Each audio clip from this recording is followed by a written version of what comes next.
J'ai créé un programme qui essaye de craquer les mots de passe d'une cible à partir d'informations que l'on a sur elle, que ce soit via son prénom, son nom, sa date de naissance, etc.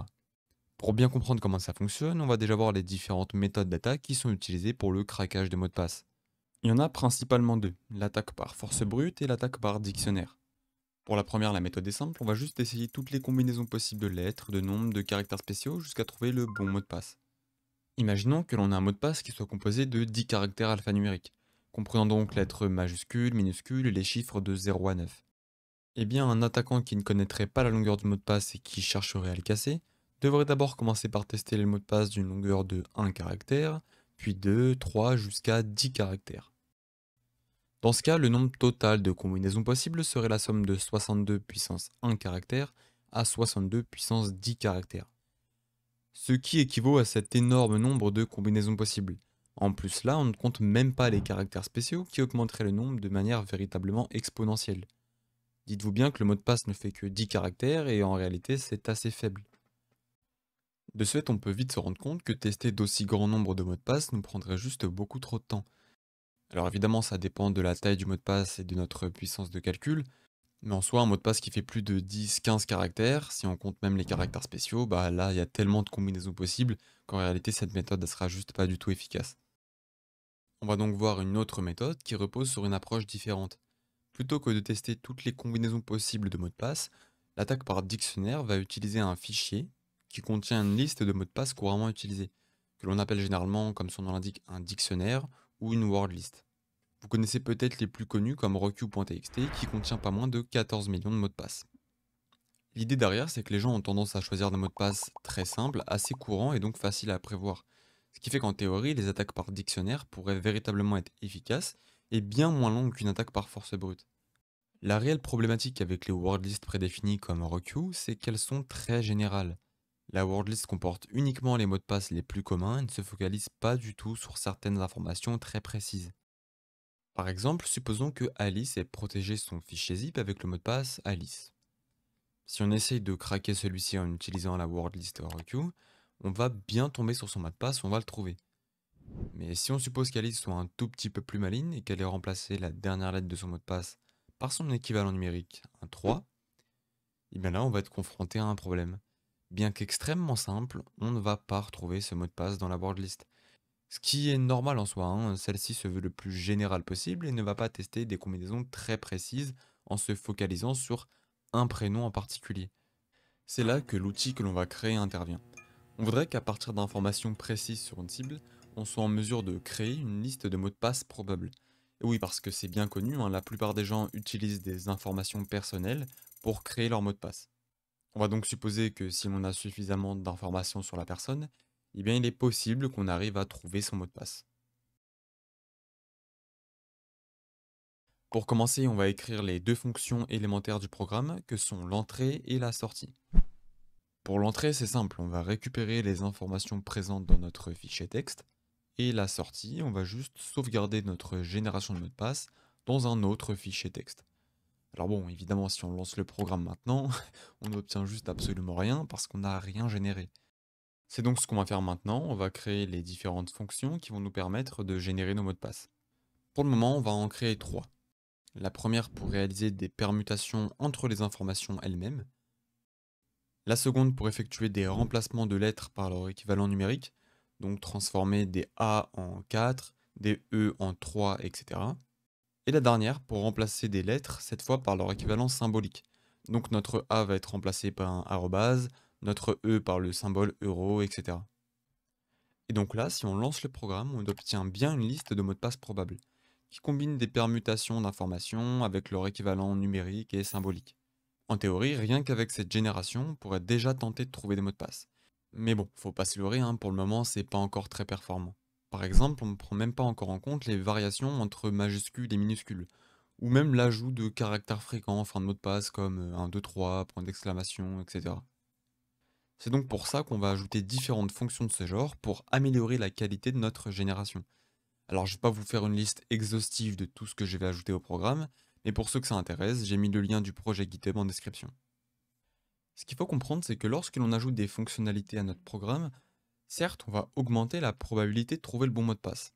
Par contre, on va être confronté à une augmentation exponentielle de la taille de la wordlist et donc du nombre de mots de passe générés. Et ça va avoir pour effet de compliquer la configuration de notre génération. On pourrait rapidement se retrouver avec des millions de mots de passe générés alors qu'à la base, c'était pas nécessairement notre objectif.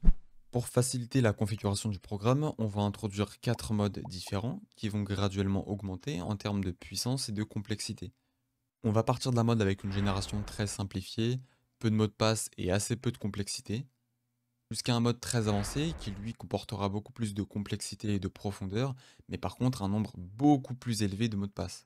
À titre de comparaison, si l'on prend exactement les mêmes informations et qu'on lance la génération avec le mode soft et le mode advanced, on obtiendra un nombre de mots de passe bien différent.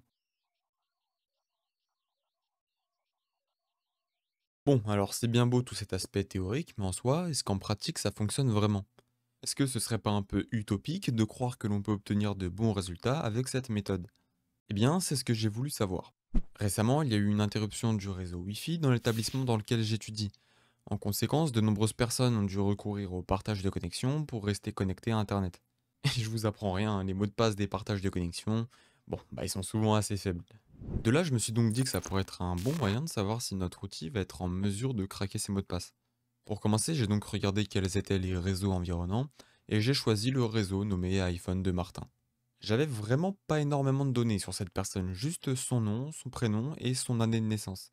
C'est peu, mais lorsque l'on sait que beaucoup de gens partagent des informations personnelles en ligne, une simple recherche Google peut considérablement enrichir notre liste de données. On va faire ce que l'on appelle de l'OSINT. Alors bon, je vais pas rentrer dans les détails, mais pour résumer, c'est simplement collecter des informations sur une personne à partir de sources disponibles publiquement sur Internet, notamment via les moteurs de recherche, les bases de données en ligne, ou encore les réseaux sociaux comme LinkedIn, Facebook ou même Instagram par exemple. Avec ça, j'ai pu retrouver des informations liées à sa vie natale, à des proches comme des amis ou des membres de sa famille, et à certaines dates importantes comme par exemple des dates d'anniversaire. Je suis donc passé de 3 informations à 8, et il faut savoir que j'ai vraiment pas cherché très longtemps pour les avoir. Ok, maintenant on va pouvoir générer notre word list à partir des informations que l'on a sur la cible. Mais là, il y a un problème. Comment on va faire pour effectuer des milliers de tentatives de combinaison de mots de passe sans restriction? Bon, ça, on va pas rentrer dans les détails. Simplement, on va utiliser l'outil AirCrack qui, si on le résume, va capturer les échanges de données entre un point d'accès Wi-Fi et un appareil client. Dans notre cas ici, c'est l'iPhone de Martin qui émet le partage de connexion et son ordinateur portable qui est connecté à ce dernier.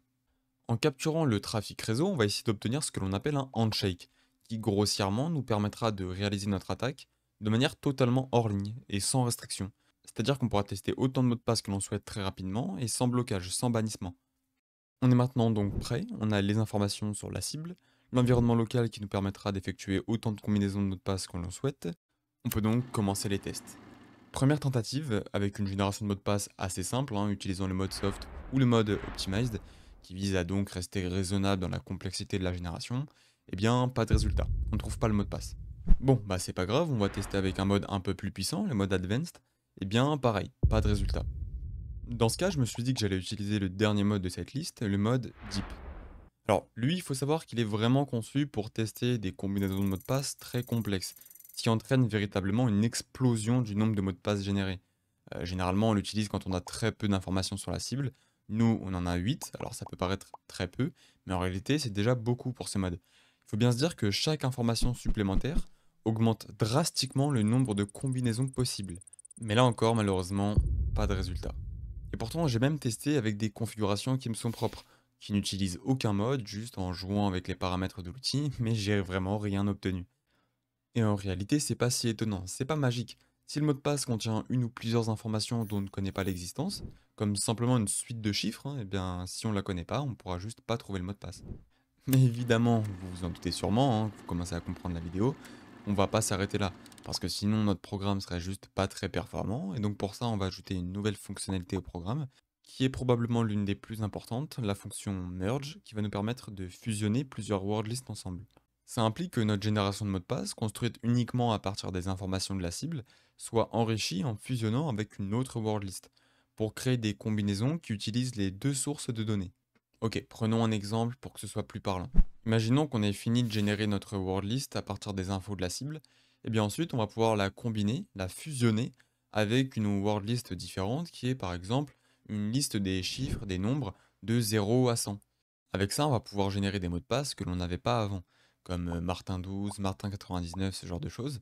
Et donc, on va grandement augmenter nos probabilités de trouver le bon mot de passe. Dans notre cas, j'ai utilisé la fonction merge pour fusionner ma génération avec une liste qui comporte les dates allant de 1900 à 2024. Et oui, parce que dans les mots de passe, c'est très souvent les mêmes schémas qui reviennent, un nom propre ou un nom commun suivi d'une date. Et donc, après de multiples tentatives, j'ai enfin réussi à trouver le bon mot de passe, qui était 75 Martin 1984, avec un arrobase à la place du A. Et comme vous pouvez le voir, finalement, le mot de passe n'était pas si compliqué en soi. Il était composé de 75 pour Paris, donc un code postal, son prénom, Martin, remplacer simplement le A avec un arrobase, et une date. Probablement la date de naissance de quelqu'un, d'un proche, mais je n'ai pas eu l'info. Alors évidemment, parfois on va trouver le mot de passe directement, parce qu'il est juste beaucoup trop faible. Ça m'est arrivé plusieurs fois, mais j'ai trouvé que c'était un peu plus intéressant de vous montrer un cas où j'ai galéré, notamment parce qu'il me manquait une information. Je n'avais pas ce 1984. De manière générale, c'est tout à fait normal de galérer pour trouver un mot de passe. Comme je vous l'ai dit plus tôt, c'est pas magique. C'est pas en lançant bêtement un programme qu'on va instantanément obtenir un résultat. Ça peut marcher sur des mots de passe très communs, très simples. Mais dès qu'on entrera sur des mots de passe un tout petit peu plus complexes et sophistiqués, eh bien forcément on devra faire beaucoup plus de recherches, d'essais, de tentatives pour réussir à trouver le mot de passe.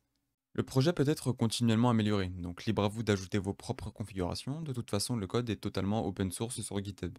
Si vous avez des suggestions d'ajout permettant d'augmenter nos probabilités de trouver les mots de passe, eh bien l'espace commentaire et l'espace GitHub sont faits pour ça. Et donc pour tous ceux qui ont des informations personnelles dans leur mot de passe, vous allez rapidement me retirer tout ça parce que comme vous avez pu le voir, c'est pas du tout sécurisé. Quant à moi, je vous dis à une prochaine pour une autre vidéo, c'était Fleg, à plus.